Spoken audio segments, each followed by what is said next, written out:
चाहिँ मूलत यो प्राविधिक विषय हो भन्ने नै हैन, अब यो हाम्रो क्षेत्र होइन भन्ने आम बुझाइ जो छ नि, त्यसलाई चिर्नको लागि अर्थशास्त्र आम मानिसको यो चाहिँ पहुँच र मानिसको चाहिँ विमर्शको विषय हुनुपर्छ र अर्थशास्त्रीय दृष्टिकोणबाट हामीले कुनै पनि घटनालाई, उत्पादन, यो सबै चिजहरूलाई हेरेनौँ भने हामी सही ढङ्गले हामी चाहिँ हाम्रो अर्थतन्त्र अगाडि बढ्न सक्दैन भन्ने मेरो विश्वास हो। अत मैले यसमा के प्रयत्न गरेँ भन्दाखेरि आम नागरिकलाई जो अर्थशास्त्र अध्ययन गरेका छैनन् औपचारिक रूपमा, हाम्रो देशमा त अर्थशास्त्र भनेको त त्यो चाहिँ केवल औपचारिक अध्ययनको विषय मात्रै बनाइयो, यसलाई आम सरोकारसँग जोडिएको विषय नै बनाइएन, किनभने अर्थशास्त्रका तपाईँको जेनरल बुक्स नै छैनन् हामीले पढ्ने खालका।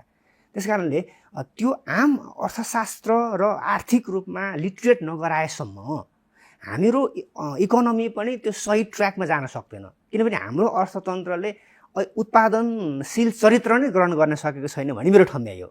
त्यो किन भयो त भन्दा हामी त्यो आर्थिक विषयवस्तुबाट जहिले टाढा रहिरहेका छौँ।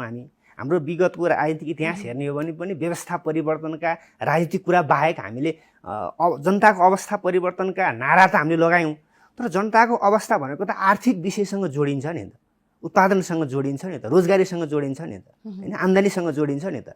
त्यो विषयको अन्तर्वस्तुभित्र हामी पैरवी गर्न कहिले पनि चाहेनौँ या सकेनौँ या जानेनौँ। त्यसो भएको हुनाले यो मैले चाहिँ यो अर्थदृष्टि लेख्नुको कारणै के हो भन्दाखेरि आम मानिसलाई अर्थशास्त्र बुझाउनु पर्यो, अर्थतन्त्र बुझाउनु पर्यो, उत्पादन बुझाउनु पर्यो र सोसाइटीलाई नै त्यतातर्फ चाहिँ दिशाबोध गर्नु पर्यो। बल्ल हाम्रो अर्थतन्त्रले उत्पादनशील लय समाउँछ भन्ने मेरो विश्वास हो र त्यसैको लागि यो पुस्तक चाहिँ तपाईले चाहिँ उपयोगी हुन्छ भन्ने मलाई लाग्छ।